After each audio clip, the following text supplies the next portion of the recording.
I'm Mark Reynolds, 42 years old, private investigator by trade, boyfriend by habit. For 3 years, I thought I'd found the exception to my rule. Jessica Miller. Sharp smile, soft laugh, the kind of woman who could make you believe in quiet evenings and shared futures. But trust is an occupational hazard for a man like me. I spend my days following liars, watching masks slip in parking lots and hotel rooms. I know how people cover their tracks, how excuses sound when they've been polished too smooth. So when Jessica leaned over the kitchen island one Thursday night and said, "Don't freak out, babe, but I'll be blocking you for a few days. Vegas trip with the girls.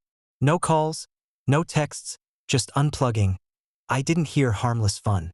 I heard the soft click of a lock sliding into place. Most men would argue, plead, maybe laugh it off. Not me. I just nodded, keeping my voice flat. "Sure, Jess. Do what you need to do." Outwardly, calm. Inwardly, the line was already drawn. Boyfriend duty ended the second she said, "Blocked." The investigator took his place. See, walls don't keep people out. They keep the truth in. And Jessica had just built herself a 5-day fortress. She kissed me quick before heading off to bed, humming like she hadn't just slipped a knife between my ribs. I stayed in the kitchen, staring at the untouched glass of bourbon on the counter. I didn't drink it. Instead, I opened my laptop and pulled up a fresh case file. I typed the first line with steady hands. Subject, Jessica Miller. Investigation initiated. It wasn't paranoia. It was a procedure. Friday morning, she left in a rideshare, roller bag in tow, hair bouncing like she was headed for spring break instead of her mid-30s girls' getaway. I watched from the upstairs window, coffee in hand. She thought the conversation was finished. For me, it was just the prologue. I've seen enough to know how these stories play out. Men who never saw it coming, blindsided in divorce court with credit cards maxed out and reputations torched. Guys who handed over trust like an unlocked safe. I'd promised myself years ago I'd never be one of them. That morning, while Jessica's text bubble popped up with a cheerful "love you, see you in 5 days," I opened the airline passenger database. It's amazing what you can learn with the right tools and the right friends. According to her, she and her friends Lauren, Becca, and Chloe were flying on a budget. Spirit Airlines, flight leaving at 8:42 a.m. out of Midway. Cute story. The only problem? No tickets under their names. Not a single one. That was the first crack in the wall. I spent the next hour running her girls' trip through my mental filters. Becca was the weak link. She was loud online, always posting, never careful with what slipped into frame. If Jessica thought she could vanish behind a social blackout, she'd forgotten her friend carried a neon sign around in her purse. Becca didn't disappoint. By noon, she'd already posted a champagne toast photo. The caption read, "Viva Las Vegas with my girls." But the devil wasn't in the glass. It was in the reflection. Clear as daylight, polished chrome trim of a jet interior. Not commercial, private, and not just any private jet. I checked tail numbers, compared timestamps. A Gulfstream belonging to Adam Cole, married investment partner with a reputation for throwing money at problems, had left O'Hare that morning bound for Vegas. The passenger list was sealed, but I didn't need a list. Becca had already handed me the truth, gift-wrapped in her own vanity. Jessica thought she'd blocked me, but in my world, nothing stays blocked for long. That night, I sat alone in my truck outside a bar on the south side. Radio low, notebook open on the steering wheel. Most guys my age sit in bars nursing whiskey when their women start pulling away. I sat outside instead, because I wasn't drinking to forget. I was hunting for clarity. The notes filled themselves. Private jet. Wealthy married host. Becca careless. Jessica is complicit. Each line written in my block lettering was another nail in the coffin of the life I thought I'd been building. My jaw stayed tight, but I didn't shake. The anger was there, sure, but it wasn't hot. It was cold, sharp, and focused. The kind of anger that kept a man alive in my line of work. Jessica thought she'd blacked me out for 5 days. She had no idea she'd just put herself under the harshest spotlight of her life. By the time I closed the notebook, I wasn't thinking like her boyfriend anymore. I was thinking like the man who was about to dismantle her lies piece by piece. And when I start pulling threads, I don't stop until the whole fabric comes apart. The trick with liars is they always leave crumbs. Doesn't matter how careful they think they are, there's always something. A receipt, a timestamp, a reflection in a mirror. Jessica thought she'd gone dark, but in my world there's no such thing as blackout. Her girls' trip was supposed to be a budget flight. Spirit Airlines, the cheapest of the cheap, with luggage fees that make people cry. She said it like it was a badge of honesty. See? We're keeping it simple. No luxury. I smiled, nodded. But that morning, while she thought I was at work, I'd already confirmed there wasn't a single ticket under her name or her friends' names. Not on Spirit, not on Southwest, not on United. Nothing. Instead, a private jet had left O'Hare at the same time her flight supposedly departed. Tail number N458AC. Belonged to Adam Cole, Chicago investment shark. Married, mid-40s. Known for buying friends and renting loyalty. A man I'd tailed once before on behalf of a client who wanted proof he was hiding assets offshore. The type of man who thinks money erases consequence. Jessica didn't know I already had Adam Cole in my files. Fate had handed me a loaded weapon. I didn't need to break into databases to start proving things. Becca did the heavy lifting for me. By the time the plane touched down in Vegas, she'd already posted 3 stories to Instagram. The first was a champagne glass clinking against another. Reflection in the window. Leather seats stitched with a custom AC monogram. Adam Cole's plane. No question. The second post was worse. A shot of her new shoes on marble flooring. She tagged #BellagioBaby, thinking it was cute. I zoomed in, and there it was, the gold inlay design that only ran through the executive suites. I knew the Bellagio like some men know their church. Years ago, I'd pulled surveillance work for a client there. The suite wasn't for girls on a budget. It was Adam's kingdom. The third post was a group shot. Jessica, Lauren, Chloe, and Becca, all dolled up like a bachelorette party. But over Becca's shoulder, in the background mirror, sat Adam Cole, drink in hand, smiling like a man who owned everything in the room. 3 careless posts. 3 nails in the coffin. I sat at my desk that night, photos printed and taped across a corkboard, a cigarette burning low in the ashtray. I don't smoke often, but betrayal has a taste that pairs with tobacco and silence. Jessica's lies weren't just about a trip. They were about identity. She'd built herself a cover story with her friends, the kind of flimsy alibi I could drive a truck through. But she underestimated the one thing that separated me from the average boyfriend. I see through walls. While most men would have waited for her to come home with airport souvenirs and vague stories, I was already building the case. Not just for me, for leverage. Because betrayal isn't just personal. It's currency. I didn't confront her, didn't call. That's what she expected. Outrage, begging, maybe some pathetic midnight text asking if she was being good. No, I went the other way. I pulled records, dug deeper. Adam Cole's jet manifest was sealed, but I had contacts. A ground crewman owed me a favor. He confirmed it. For women, 1 man, no wife in sight. Destination: Las Vegas, signature flight support terminal. They didn't even walk through public gates. Straight into cars waiting curbside. That told me everything. This wasn't a girls' trip. It was a busy weekend. Adam had money, Jessica had her secrets, and both thought they could hide in the neon sprawl of Vegas. Saturday morning, I drove out to an abandoned lot south of the city, where I kept an old steel shipping container as storage. Inside, shelves lined with case files, labeled boxes of surveillance gear, hard drives with years of work. I opened a fresh folder, wrote Jessica's name across the tab in block letters, and slid in the first set of photos. It wasn't just evidence. It was insurance. Looking at her face in those photos, smiling, relaxed, like she didn't have a man back home paying her bills and planning her future. Something shifted inside me. The anger didn't flare hot. It stayed cold, sharp, almost surgical. I wasn't going to yell, wasn't going to cry. I was going to dismantle her, piece by piece, the way I'd dismantled marks who thought they were too clever to get caught.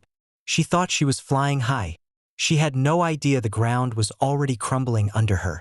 By Sunday, more posts trickled out. Becca again, holding a cocktail by the pool. The reflection showed the Bellagio logo etched on a glass panel behind her. Another post tagged #VIP only, with a glimpse of blackjack chips stacked high. Every post, every careless detail was another breadcrumb, and I was the wolf tracing the trail. Jessica thought she'd built herself a fortress of silence, but her friends had built me a roadmap straight to the truth. And once I reached the end of a trail, there's only one outcome: exposure. Vegas isn't a city. It's a mask. Neon and music on the surface, rot underneath. I've tailed enough marks through its casinos to know that the real stories don't happen at the tables. They happen in the shadows behind them. By Monday morning, Becca's posts had dried up. Probably Adam had leaned on them to cool it. Maybe Jessica herself reminded them of their little blackout plan. But it was too late. The damage was done. I already had the trail. The Bellagio was the next stop. Becca's marble floor post gave me the suite. Reverse image search confirmed it. That inlay only runs through the penthouse level. Specifically, the executive suite Adam Cole was known for booking. I cross-checked with casino contacts I'd kept warm over the years. One call, a couple of favors, and I had it confirmed. Adam Cole, +4 guests, checked into the suite on Friday. Jessica Miller's name was right there, typed into the guest ledger. So much for budget airline, cheap rooms. I could have stopped there. Evidence was already ironclad. But betrayal rarely stops at the first layer. It burrows deeper, and if you don't keep digging, you miss the core. That night, I ran an audio scrape from a clip Becca had posted weeks earlier. Background voices, faint, filtered through casino noise. I cleaned it up with software I'd bought years ago off a shady coder in Miami. And there it was. A male voice, clear as day once the filters peeled back. Not Adam. Scott Matthews, Jessica's ex-fiancé. The man she swore had broken her heart, left her shattered. The ghost she said she'd never speak to again. I sat back in my chair, headphones on, the voice replaying in a loop. Raise it, Jess. Don't fold. You never fold. His laugh followed, low and familiar. My jaw tightened. It wasn't Adam Cole she was tangled up with. He was just the bankroll. The real betrayal was Scott, the man who once had her ring on her finger. The man she'd cried over while I held her and told her she was safe with me. She hadn't just lied. She'd circled back to the one man she'd promised was dead to her. The corkboard in my office was starting to look like a crime scene. Photos, printouts, audio transcripts. Jessica in a cocktail dress, Becca's reflections, the Bellagio suite in the background. And now a photo I pulled from the Bellagio security feed. A grainy still of Jessica leaning in close to Scott Matthews at the blackjack table, his hand low on her back. That was the worst cut. Not the lies about flights or hotels. Not even Adam Cole. It was Scott. She wasn't just betraying me. She was rewriting history, resurrecting the one ghost I never thought I'd have to compete with. Most men, they'd crumble at this point. Maybe call her, scream into the phone, demand answers. I did none of that. I took a slow breath, picked up a pen, and wrote across the file. Adam equals bankroll. Jessica equals liar. Scott equals motive. It didn't sting the way you'd think. It steeled me. If betrayal is a storm, then clarity is the eye. Cold, silent, sharp. Now I knew who the players were. Adam provided the jet, the suite, the luxury. Jessica played the girlfriend gone dark. And Scott? He was the prize she couldn't let go of, the addiction she'd lied through her teeth to hide. Together, they'd built a little empire of deception. But every empire has cracks, and I just mapped all of theirs. I closed the file, leaned back in my chair, and stared at the ceiling. The plan was forming, piece by piece. This wasn't about anger anymore. It was about precision. Revenge isn't loud, it's quiet, like a knife sliding between ribs before anyone knows it's there. Jessica thought she was gambling in Vegas. She didn't realize the real game had already started back home. And I never play a hand I can't win. This stopped being just about Jessica the moment Scott's voice came through my headset. Personal betrayal is one thing, but when betrayal crosses into the lives of others, wives, girlfriends, business partners. It creates a chain reaction. And I've never believed in containing fires. I let them burn until nothing's left but ash. Adam Cole was the first domino. On paper, he looked untouchable. Money buys silence, after all. But every man has a weak spot, and Adams wore a white coat and spent her life healing children. Catherine Cole, pediatrician, respected, admired, and until this weekend, faithful. She deserved the truth. I spent 2 nights compiling the package. Photos of Jessica and the girls stepping off his jet. Screenshots of the Bellagio check-in records. Stills of Adam in the suite, glass in hand, flanked by women young enough to pass for his nieces. And, just for good measure, the still of Jessica and Scott, his hand on her waist. Betrayal never stays neatly boxed. Catherine needed to see the whole picture. I didn't mail it to her. I sent it to her lawyer, the one listed on a malpractice suit I dug up during background. Lawyers don't miss. Once Catherine had it in her hands, Adam's empire of secrets would collapse under its own weight. Scott Matthews was next. Men like him operate on bravado charm when they need it, backroom deals when they don't. But bravado rarely holds up under pressure. I'd done light work on Scott years back, nothing heavy. He was always sniffing around real estate projects, flipping land with borrowed cash, cutting corners wherever possible. A man who bet big with money that wasn't his. So I dug deeper. A shell LLC, a deed transfer that didn't smell right, a set of mortgage records doctored to cover a shortfall. To the untrained eye, noise. To me, a clear pattern. Scott wasn't just a cheater, he was a fraud waiting to be exposed. I made the call to a journalist friend, not the tabloid kind, a city reporter who'd been chasing white-collar scams for years. I laid out the trail, piece by piece, and dropped Scott's name into the mix. This isn't just smoke, I told her. It's a 5-alarm fire. Follow it, and you'll have your front page. She didn't need convincing. Scott had enemies in the business world, plenty of people happy to confirm what I handed her. He'd never see it coming until the ink dried on the morning paper. I didn't stop there. Lauren, one of Jessica's travel companions, had a reputation for being the social butterfly, always in other people's business, always stirring the pot. I didn't need to ruin her life, just a well-placed whisper here, a leaked photo there, and her reputation would rot from the inside. Social circles collapse fast when poison drips slowly. Betrayal spreads. And I was making sure everyone who touched Jessica's little weekend in Vegas carried the stain.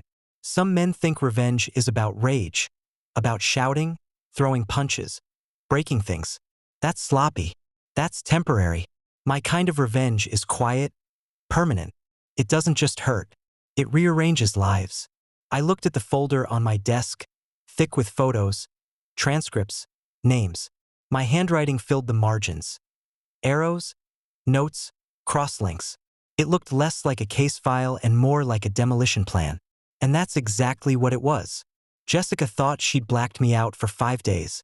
But in 5 days, I'd already lit the charges under the foundation of her new little empire. By the time her plane wheels touched back down in Chicago, Adam's marriage would be collapsing, Scott's finances would be bleeding in the press, and Jessica's friends would be radioactive in their own social circles. This wasn't revenge for the sake of revenge. It was balanced. A reckoning. When I closed the file that night, the silence in my office felt different. Not empty. Not bitter. Just steady. The boyfriend in me was gone. The investigator had taken his place. And the executioner wasn't far behind. By Tuesday night, Jessica's blackout curtain was still drawn. No calls, no texts, no breadcrumbs. She thought silence was safe. What she didn't understand was that silence works both ways. When you stop talking, you stop hearing what's waiting for you. Her flight confirmation hit my inbox at 10:34 p.m. She still hadn't figured out I could track her reservations through linked accounts.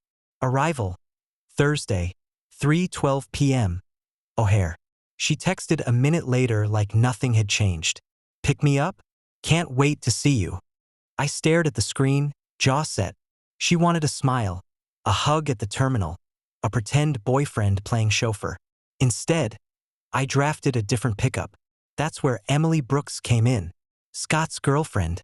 Or rather, the woman who thought she was his girlfriend. She was a paralegal downtown, the kind of woman who carried herself with quiet confidence.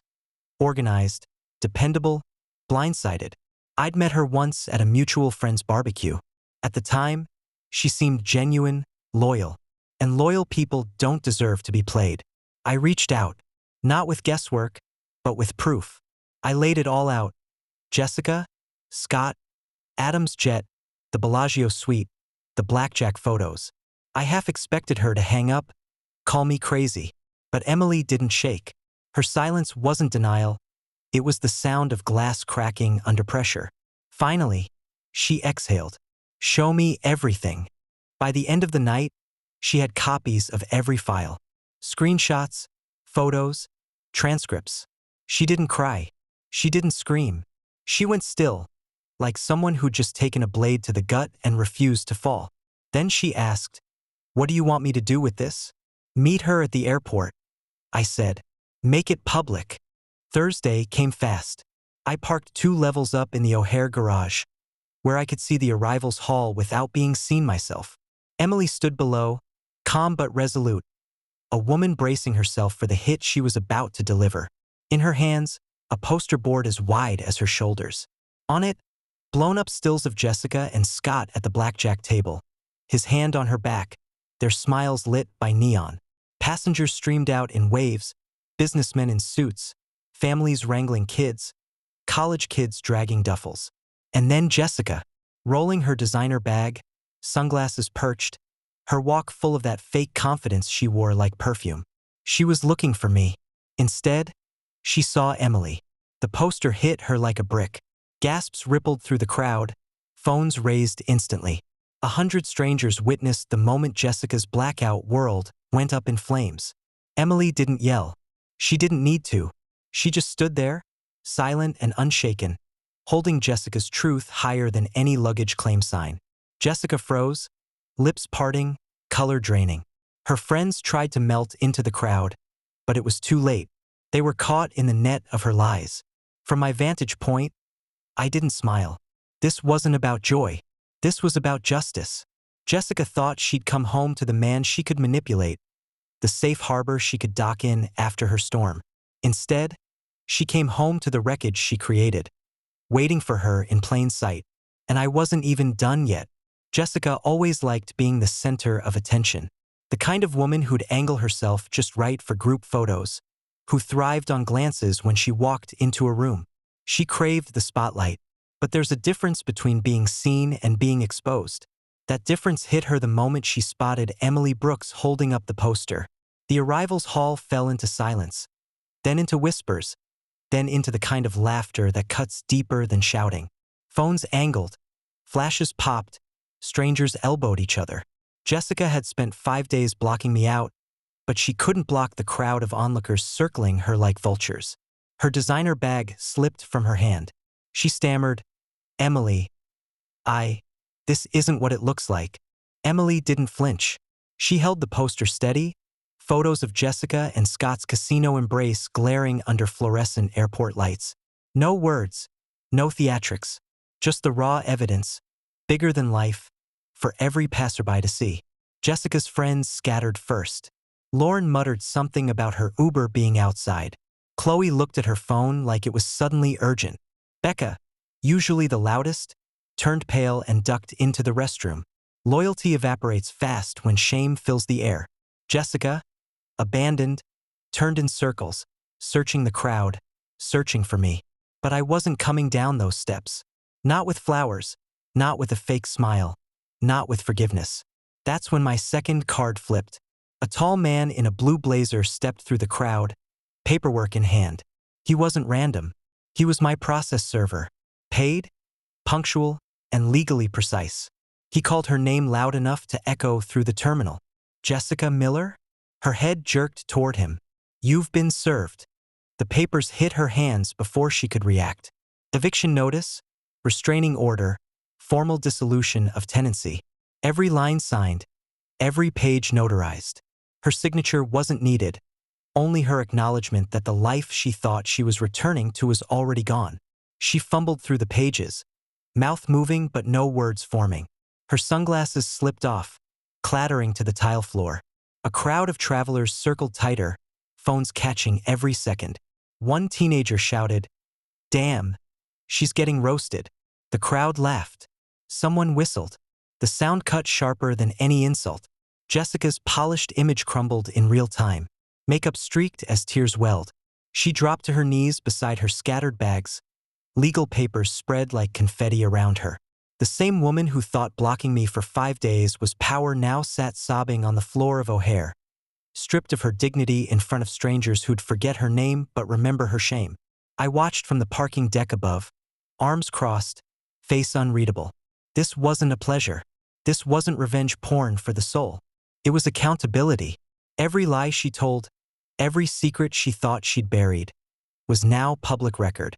And the beauty of public humiliation is permanence. Videos were already climbing onto social media, hashtag spinning. By the time she made it out of the airport, the world would already know her story. Not the one she'd written, but the one she'd earned. Jessica finally tried to stand. Papers gathered in shaking hands, her suitcase half-zipped, belongings spilling. She looked small, not in size, but in presence. The aura she once carried, that glow she wrapped herself in, was gone. Emily stepped forward one last time, voice steady. He deserved better. Then she turned and walked away, leaving Jessica to collapse back into the crowd.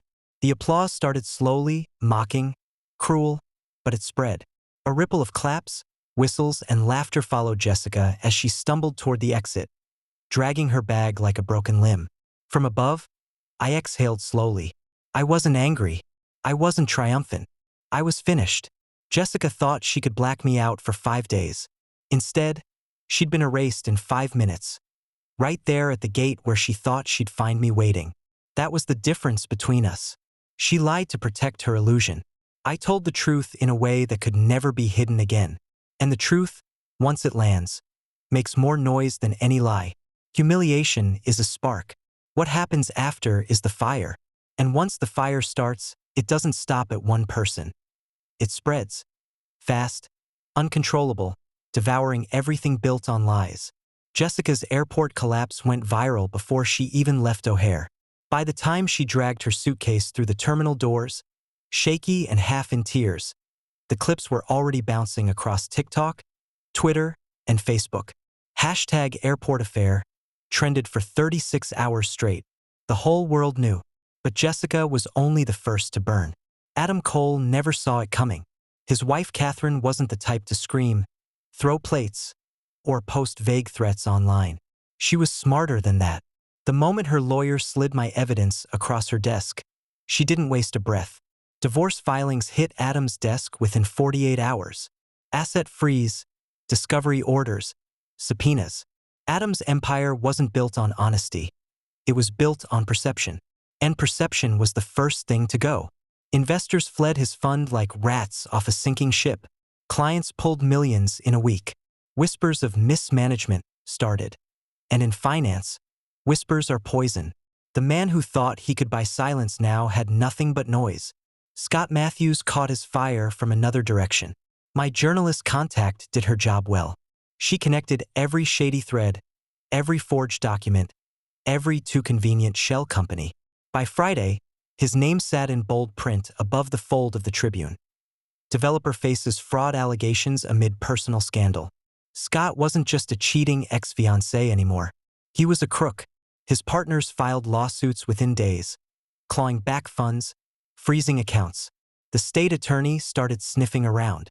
And Emily, calm, sharp Emily, moved her belongings out of his condo and left his key on the counter without a word. I'd given her proof. She gave him silence, the kind that hurts worse than yelling. Jessica's friends weren't immune either. Lauren found herself iced out of her social circles. No one wanted to be photographed with the woman who stood beside the scandal. Chloe's boyfriend dumped her the moment the first airport video surfaced, claiming he didn't want to be collateral damage. Becca, the careless poster, shut down her Instagram in shame after comments flooded every photo with ridicule. They had thought they were passengers on a free ride. Instead, they became accessories to a crash. And Jessica? She went home, Not to our place. She couldn't. The eviction notice was binding.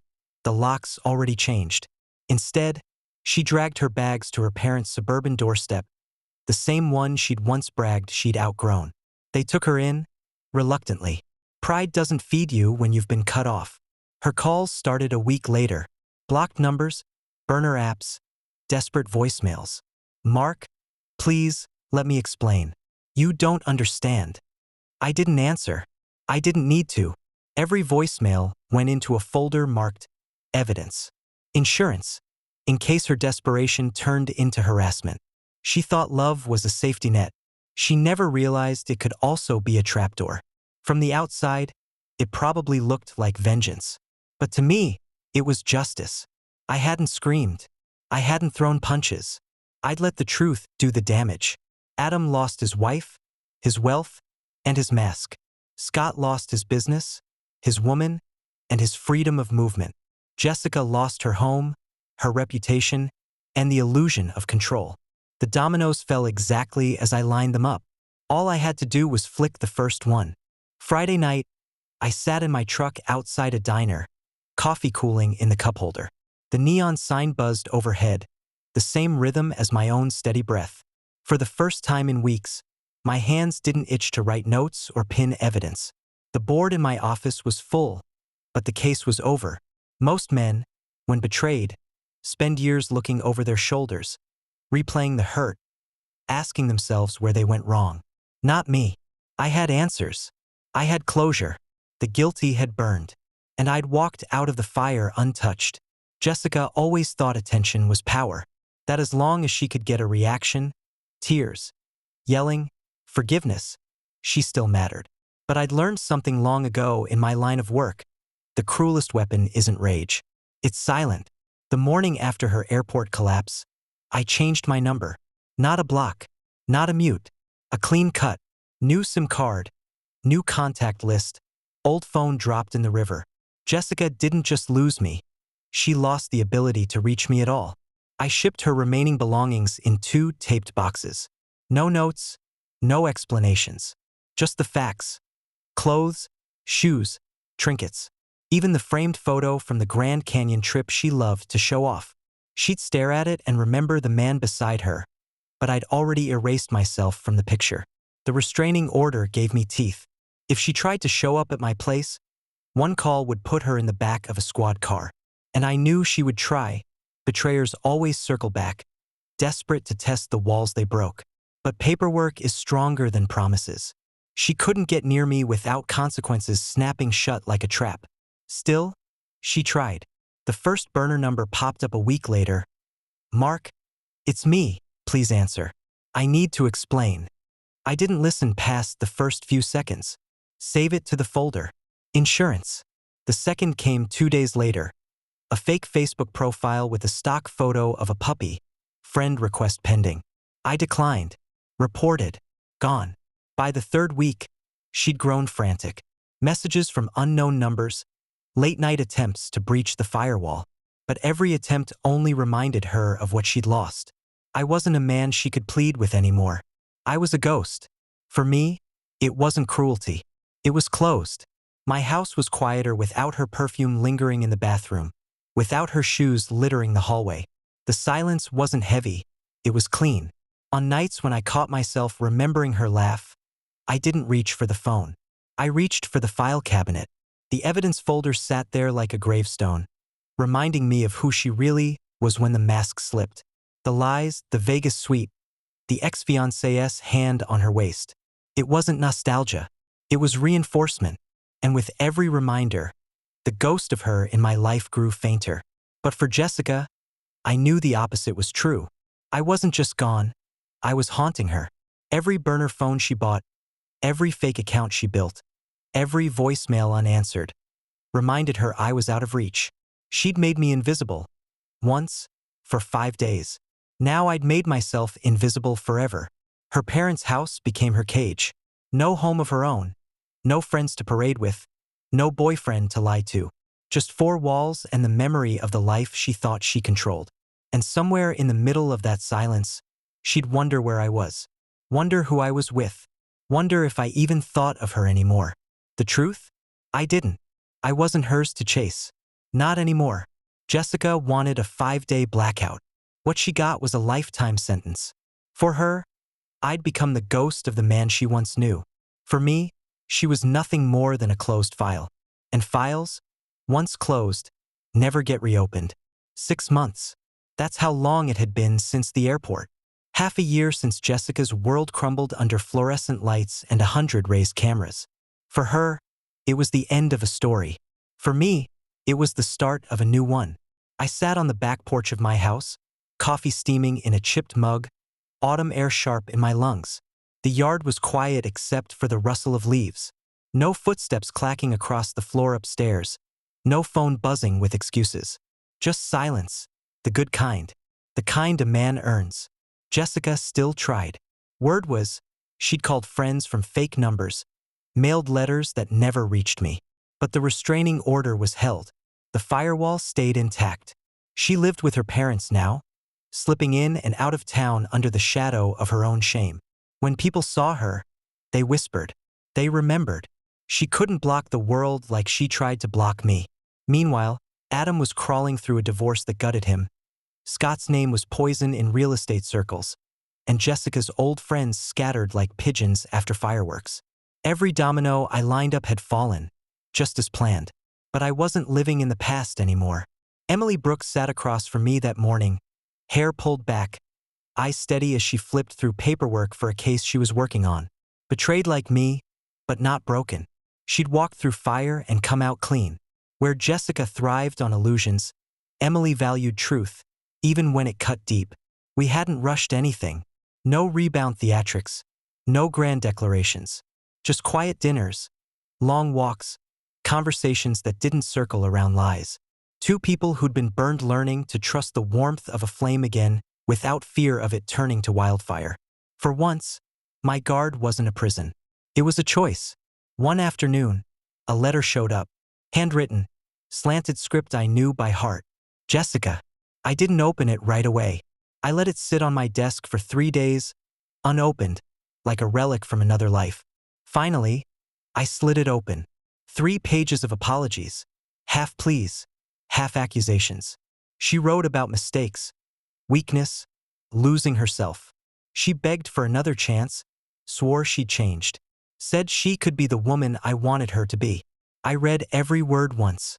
Then I slid it into a manila folder, labeled it closed, and filed it away with the rest of the case. No anger, no satisfaction, just order. Some men chase closure. Me? I build it, piece by piece. And when it's finished, I don't reopen the box. That night, Emily poured 2 glasses of wine, set one in front of me, and asked, "You okay?" I nodded. "Yeah, I'm good." And I meant it. Not because Jessica had fallen. Not because Adam and Scott had burned. But because, for the first time in a long time, the noise was gone. The betrayal, the lies, the games, they were all behind a firewall I'd built brick by brick. Behind it, there was peace. The world thinks men like me survive on anger. But the truth is, anger is just the spark. What keeps you alive is what you build after the fire. I'd lost a woman who never really belonged to me. In return, I gained clarity, freedom, and maybe, slowly, something real with Emily. The case was closed. The file was shelved. And on the porch, with the smell of autumn in the air and the weight finally off my shoulders, I realized something simple. Jessica had given me 5 days of silence. I'd given her a lifetime of it. And for me, silence had never sounded better. Subscribe and stay one step ahead of cheaters. And trust me, the next story makes this one look like a fairy tale.